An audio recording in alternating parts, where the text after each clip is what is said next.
Tratábamos de explicar, tratábamos primero de entender para acto seguido poder explicar ayer un problema que es complejo y que, bueno, se expresó de manera brutal en el barrio Meix el domingo, pero como hemos dicho, se está manifestando en distintos espacios, en distintas situaciones de la sociedad, que es este fenómeno de violencia. Pero bueno, queremos vincularlo esta mañana a la labor del Estado y a las políticas públicas, y por eso queremos agradecer especialmente y como muchas otras veces a la investigadora asociada del Centro de Estudios en Seguridad Ciudadana, el CESC, del Instituto de Asuntos Públicos de la Universidad de Chile, Alejandra Amor. Alejandra, muy buenos días, gracias por la posibilidad de poder conversar esta mañana. Patricio, muy buenos días para ti y para quienes nos escuchan. Muchas Sí, gracias por la invitación. no, gracias a ti, Alejandra. Voy a partir deliberadamente con una pregunta que sé que es imposible de contestar, así que te voy a pedir lo imposible al principio de la entrevista. Gracias. Tenemos lo de Meix, tenemos lo del norte, tenemos lo de la Araucanía. ¿Qué es lo que está pasando en Chile? Bueno, sí, pues bien imposible de responder. Hagamos un esfuerzo ¿Mm? por comprender las situaciones que tienen diferencias bien importantes, Ujú. pero también tienen similitudes importantes, Patricio, que yo creo que tenemos que ir decantando ya como acuerdos. Tú hacías referencia en la introducción a pensar qué es lo que está pasando desde el aparato del Estado y desde las políticas públicas, y por ahí tenemos que reflexionar sobre esto que no es nuevo, que ya tiene varios años de cuestionamiento y que tiene que ver con el funcionamiento de las policías, por una parte, qué hacen las policías y cómo lo hacen, y por otra, cuáles son las decisiones en materia de violencia específicamente, porque considero que si bien han sido importantes los avances que hemos hecho en estos 20 años por entender integralmente los problemas en torno a la seguridad, todavía estamos súper al debe en sacar el foco de lo estrictamente delictivo en lo que se refiere a políticas públicas, particularmente desde el Ejecutivo, y mirar en detalle la violencia, y esto es algo que venimos diciendo desde la universidad, Ujú. desde por lo menos el año 2017. Poner el foco en contener la violencia, no estamos siendo capaces y cada vez somos menos capaces de resolver diferentes niveles de conflicto sin recurrir a la violencia. Ahí hay un punto muy importante y que es aplicable a lo que estamos viendo en los contextos escolares, asociado también a estrés y salud mental y en otros planos. Sí, sin pretender desconcentrar el hilo, Alejandra, déjame quedarme un segundito ahí. Eso que tú describes, ¿no? Que es esa condición previa, esta tendencia, pulsión creciente a resolver nuestras diferencias de todo tipo a través de la violencia. Es un problema de educación, es un problema de lo que algunos llaman la violencia estructural, es un problema de la salud mental, además exacerbada por la pandemia. ¿Qué es lo que está ocurriendo en ese ámbito previo que tú describes a lo que luego, bueno, vamos a seguir conversando? Mira, es un poco de cada una de esas cosas. Ujú. Hay un autor europeo que entiende la violencia en 3 puntos. Nosotros vemos habitualmente lo que él ubica como violencia directa en un plano visible, a la que subyace en esta que tú señalas, que es la violencia estructural, ¿verdad? Cómo las estructuras, los aparatos reproducen ciertas formas de violencia, pero también hay una arista que corresponde a la violencia cultural, que sería esta tercera. Mm. Y es como los mensajes, cómo se transmiten mensajes de violencia de diferentes maneras, ¿verdad? Y eso pasa por la forma en que somos educados, pasa por cómo se construyen también nuestras aspiraciones. Cuando una persona, para evitar que le roben su vehículo, está dispuesta a pararse delante de él, ¿verdad? Mm. Está privilegiando una falsa pretensión de salvar el vehículo, so riesgo de su vida, ¿verdad? Eso Mm. tiene que ver con aquello que nos han venido diciendo, que es más valioso que cualquier cosa, tener, poseer. A todos nos cuesta ganarnos un sueldo y tener lo poco que tenemos, ¿no? O lo mucho que tienen algunos y lo casi nada que tienen otros. Mm. Esa también es una forma de violencia estructural, ¿no? Y, pero la vida está en otro plano y hemos perdido ese valor de la vida. hemos naturalizado la muerte, hemos naturalizado el daño, ¿verdad? Y el daño expresado de múltiples maneras. Creo que este último tiempo, donde se han exacerbado los conflictos políticos a propósito de la violencia estructural, justamente, hemos visto que parece no haber otro camino. Hablamos de luchar por la paz, por ejemplo. Luchar por la paz. Eso parece una contradicción. La paz se construye. No se consigue a través de guerras necesariamente. La guerra trae más guerra, de inmediato o en el largo plazo. Y eso es lo que hemos ido viendo. Y cuando te señalo que, para retomar el hilo anterior, Sí. que las políticas públicas han estado muy centradas en el delito y han descuidado esta violencia que viene mostrándose y que se materializa, por ejemplo, en el mayor uso de las armas de fuego, que aunque los datos todavía no nos permiten corroborarlo, el dato duro, ¿verdad?, que entregan las instituciones, lo cierto es que sí percibimos, y sí en los datos de homicidio, por ejemplo, vemos como hay un incremento dramático en el uso de las armas de fuego desde hace por lo menos 10 años. Y no hemos atendido a ello de manera oportuna, porque no basta con modificar una ley. Y aquí vuelvo al otro componente, que es la función de las policías. Sí. Cómo las policías, cada una en su rol, todavía no adecuadamente diferenciado, con un proceso de reforma estancado, malamente diseñado hasta donde va, no están, por una parte, haciendo investigación de calidad, investigación inteligente suficiente para hacerse cargo de lo netamente delictivo, y tampoco desde el ámbito de lo preventivo se están abordando de manera suficiente el cuidado de los territorios. Sí. Y el cuidado no es lo mismo que la vigilancia. Sí, sí. Mira, me parece fantástico que estemos tratando de hacer todas estas precisiones. Cuando yo te escuchaba, me acordaba de las muchas entrevistas sobre las nuevas concepciones de políticas en salud que hemos tenido la oportunidad de hacer en la radio, ¿no? Donde dicen que al final la curación o la sanación de una persona enferma es el último ámbito, el último punto, ¿no?, de lo que deberían ser las políticas públicas en salud, que deberían estar fuertemente concentradas en la prevención y en las condicionantes.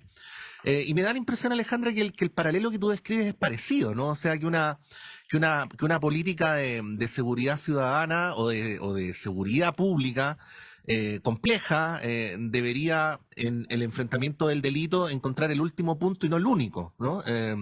Quería preguntarte si estás de acuerdo con esa mirada, y si es así, bueno, ¿cuán lejos estamos de eso en Chile? Patricio, mira, no solo estoy de acuerdo, sino que tú has desentrañado una parte importante de cómo a nivel global se vienen abordando las cuestiones asociadas a delitos y violencias.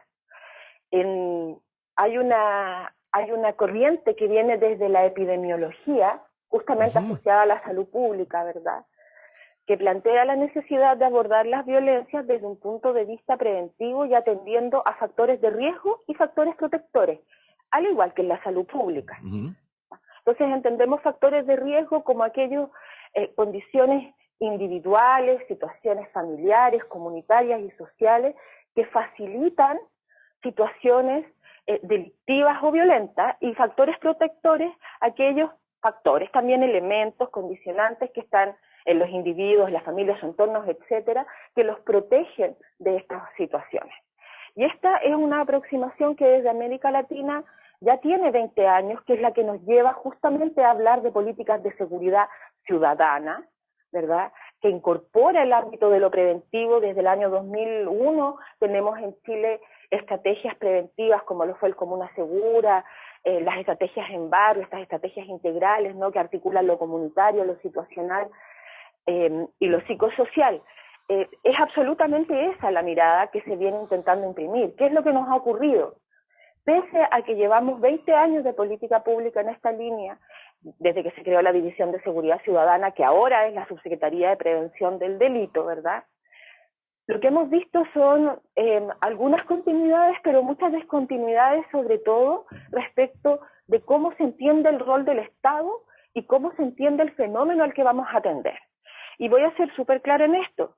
En los últimos 4 años tuvimos una reversión hacia las políticas tradicionales de control, incluso desde la Subsecretaría de Prevención del Delito, donde vemos que el énfasis presupuestario, que ya es bastante exiguo para el ámbito de prevención, muy, muy pequeño en comparación con el de control, e incluso desde ese ámbito, las políticas que se han venido impulsando, como decía, en los últimos 4 años, han estado muy enfocadas en la vigilancia y lo situacional, es decir, en modificar ciertas condiciones del entorno, particularmente a través de luminarias, de videovigilancia, para que te explico la cantidad de recursos desde los diferentes niveles de gobierno que van destinados allá, y que realmente no tienen capacidad de prevenir delitos, y mucho menos generar transformaciones de carácter más estructural respecto del comportamiento de los individuos en los diferentes planos, ¿verdad?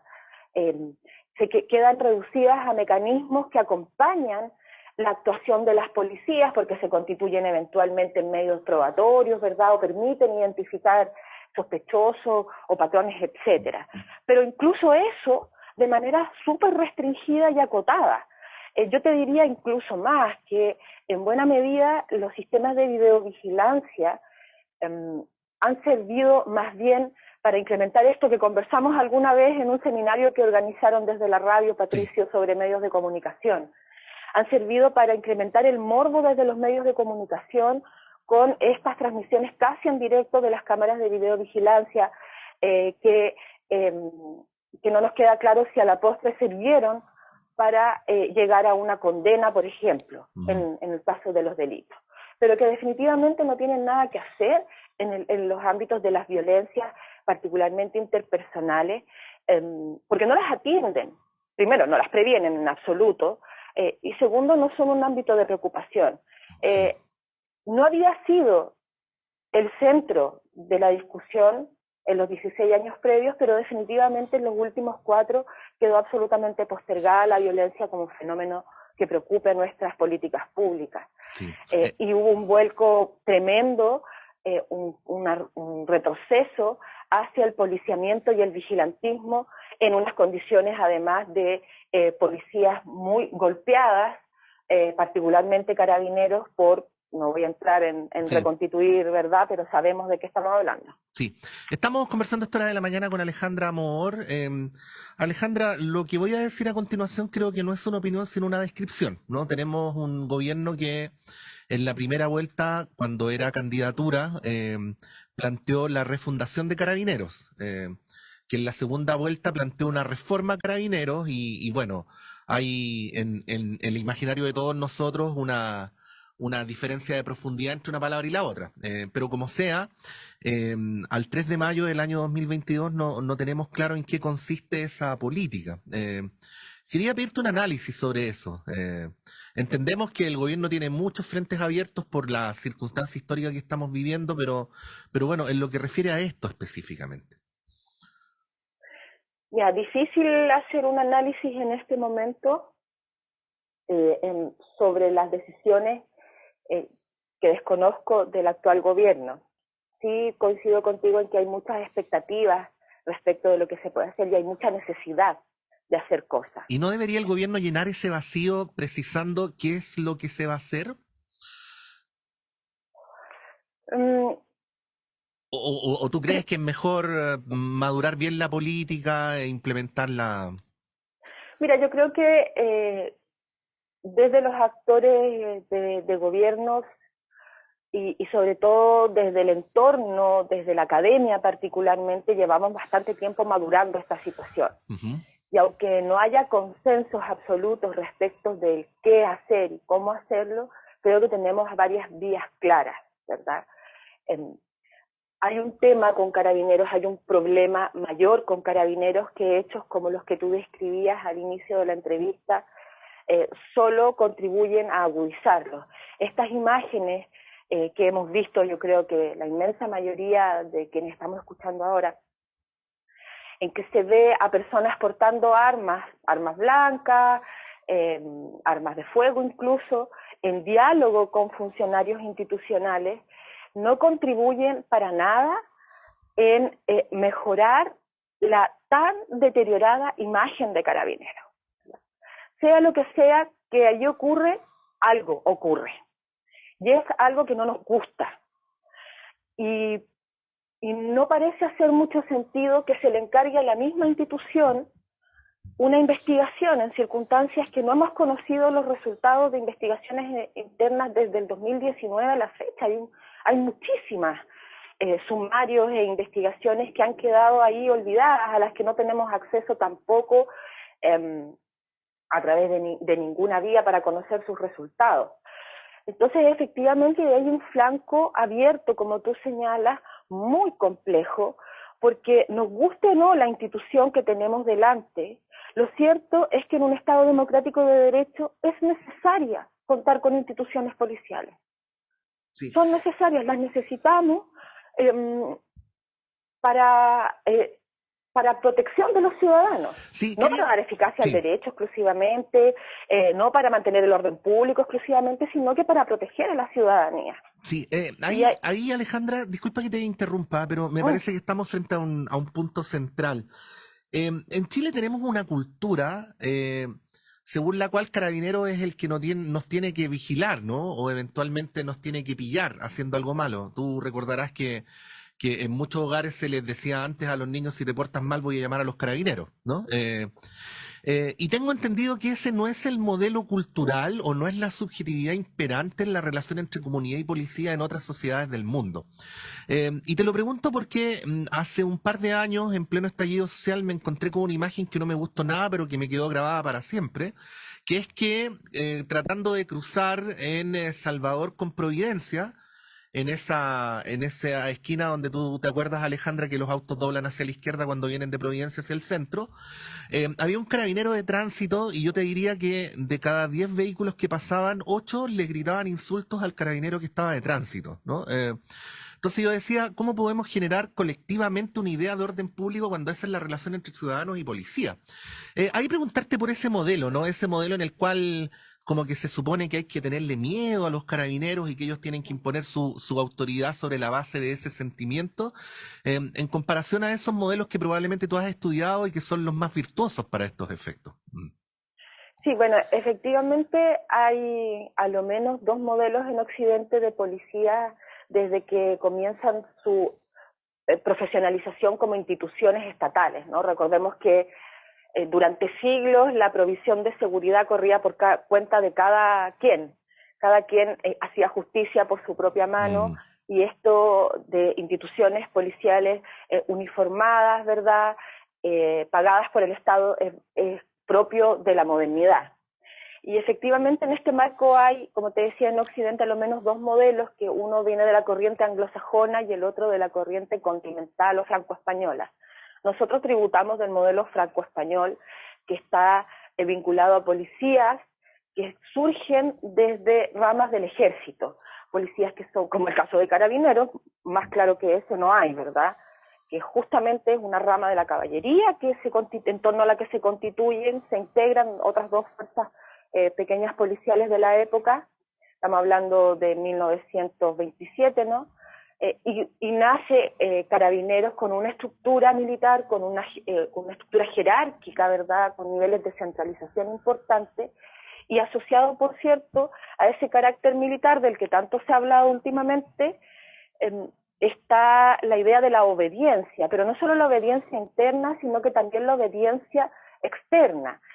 Las personas respondemos a Carabineros obedientemente, no porque confiemos en ellos, no porque requiramos de su protección, sino muy impulsados por esta obediencia que genera el miedo, ¿verdad? Sí. El modelo al que tú refieres es el modelo anglosajón, donde los cuerpos policiales no se crean a partir de las instituciones militares, no son militares que se les cambia el color del uniforme, sino que son cuerpos civiles que funcionan con una lógica mucho más descentralizada, y que si bien hay ciertas jerarquías, ¿verdad?, estas no tienen la misma lógica de mando vertical que conocemos nosotros. Y este modelo apela en mayor medida, por supuesto con muchos defectos, no es un modelo ideal y no es que las policías anglosajonas o de origen anglosajón estén exentas de problemas. Pero si tú miras, por ejemplo, la misión institucional, y esto lo digo mucho en clase, si tú miras la misión institucional de la Policía Metropolitana de Londres, que es la primera policía profesional del modelo anglosajón conocida, dice clarito, servir a los ciudadanos, brindar protección a los habitantes de Londres, que es muy distinto a dar eficacia al derecho y controlar el orden público. El énfasis está puesto ¿dónde? En el caso de las policías, como la nuestra, policías de carácter militar, están orientadas a proteger el Estado, no a la ciudadanía.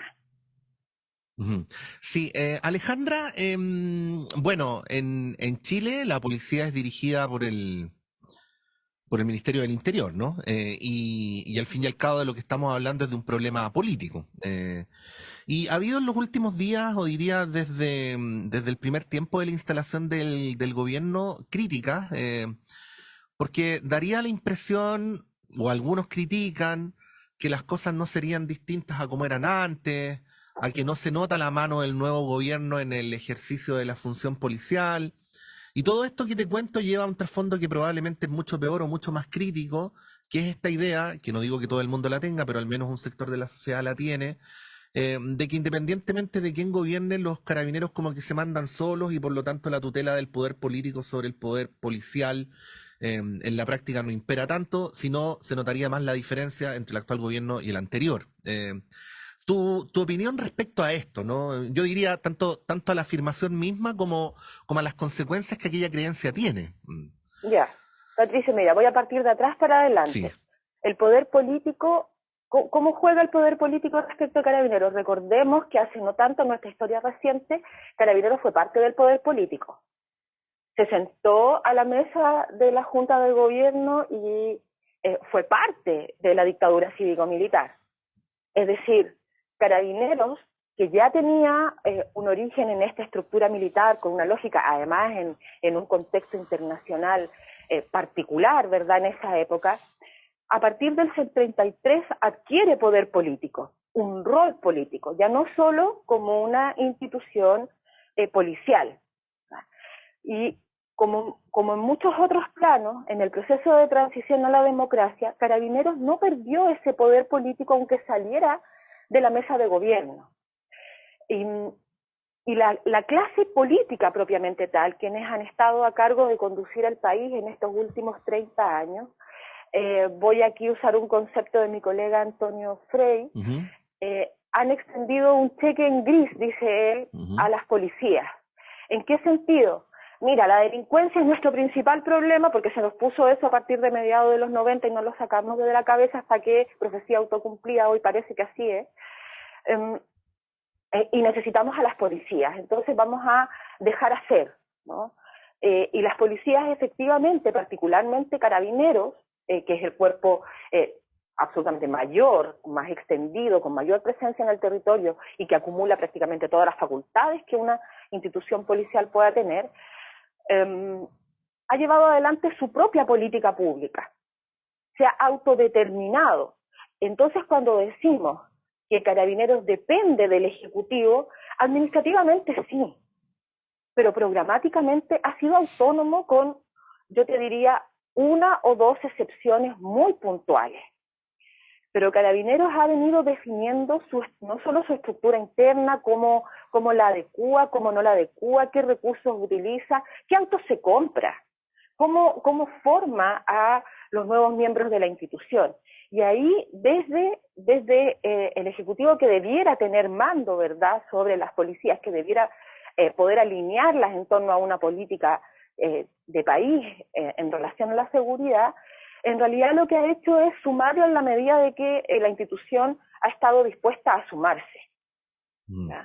El año pasado, como una respuesta rápida a las críticas, el general director anuncia que va a aumentar al doble, de 1 a 2 años, la formación inicial de Carabineros. ¿Qué cualificación tiene el general director para tomar esa decisión de mutuo propio? Y peor aún, ¿qué le van a enseñar a los carabineros, a los aspirantes, en ese otro nuevo año? Nadie sabe mucho. ¿Qué tuvo el Ejecutivo que decir?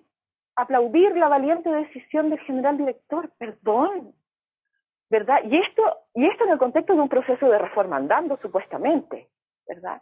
Entonces, cuando te digo que han habido una o dos excepciones, me refiero particularmente a lo que hoy conocemos como la ley Stop, ¿verdad? Que ha sido una iniciativa del gobierno de Sebastián Piñera I,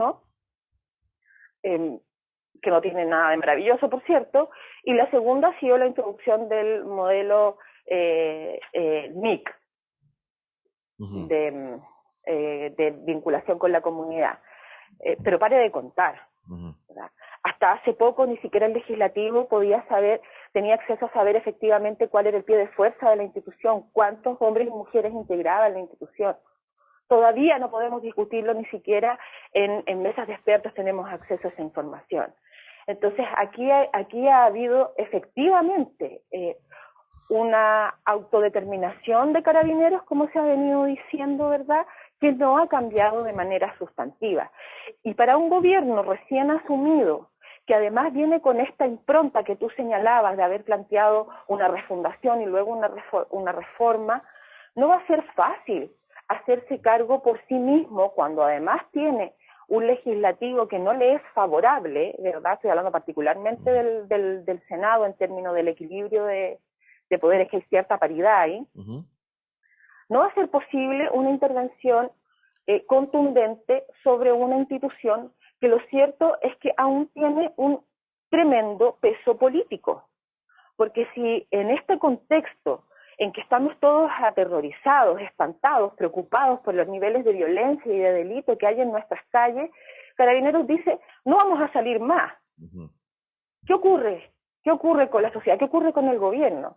Yo te diría que de alguna manera, a mí me preocupa que esta sea ya una decisión opaca, oculta, ¿no?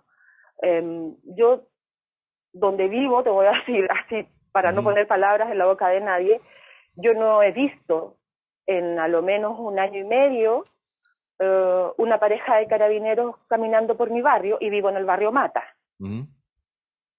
Yo no sé con qué frecuencia quienes nos están escuchando ven presencia policial en su barrio, que puedan decir, sí, nos están cuidando, están actuando de manera disuasiva, porque que pase un vehículo a 50 kilómetros por hora por mi puerta no me genera esa sensación de presencia policial. Entonces, y cuando miramos las cifras que reportan las instituciones policiales, que están disponibles para todos quienes quieran verlas en la plataforma SEAD, la Subsecretaría de Prevención del Delito, bajo la etiqueta ahí de datos delictuales, todo esto que venimos diciendo de que han aumentado los delitos y que se sostiene, si tú miras las cifras desde el 2005, me parece que están disponibles, hasta el 2021, lo que vas a ver es que en los últimos 3 años hay un descenso en prácticamente todos los delitos, tanto en denuncias como en detenciones. Sí, bueno, gran tema, y hemos tratado durante años en la radio de no quedarnos en la superficie, ¿no? De proponer un enfoque editorial que a su vez está vinculado con un enfoque académico serio, que tiene que ver con estudiar el fenómeno de la violencia y de la delincuencia vinculado con sus causas más profundas. Hoy estamos en una circunstancia muy particular y muy acuciante, por lo tanto, con mucha mayor razón hay que seguir en esa línea y dándole todas las vueltas adicionales que se le puedan al tema. En ese propósito queremos agradecer a Alejandra Moore. Alejandra, muchas gracias como siempre, que tengas un buen día. Muchas gracias, Patricio. Espero que esta conversación haya sido un aporte para quienes nos escuchan, entender, cuestionarse más que entender tal vez de manera más profunda la situación actual. Y sobre todo, pues, si me permites unas palabras al cierre, tenemos que hacer un cambio también en nuestras propias relaciones. Creo que tenemos que bajar un poco esto de la violencia parte por nuestros propios ímpetus. Así es. La gentileza, la amabilidad, gracias, adelante, permiso, creo que contribuye de manera muy importante también a reducir esta violencia cotidiana que vemos en las calles. Así que gracias por el espacio y que tengas un muy buen día. Mira, dijiste tantas cosas importantes durante toda la entrevista, Alejandra, que no quisiera ser injusta con ellas, pero lo que dijiste al final, lo que acabas de decir es de lo más importante que se puede decir en general, en realidad. Gracias, Alejandra, que estés bien. Igualmente.